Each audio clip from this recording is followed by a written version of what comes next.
আসসালামু আলাইকুম, সবাইকে শুভ সকাল। সকালবেলা আসছিলাম আমার বাগানে, এসেই দেখলাম যে একটা পেঁপে পড়ে আছে। ঠিক এই যে এই পাশটাতে পেঁপেটা ধরছিল, এই যে বটার। গত পরশুদিন আমি দেখছি পেঁপেটা হচ্ছে নরম হয়ে গেছে, মানে টিভিতে দেখছিলাম, কিন্তু কোনো কালার আসে নাই।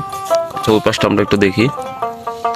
এই যে কেন পড়লো এটা বুঝতেছি না। যাই হোক, এই যে দেখছেন, এই যে বটা।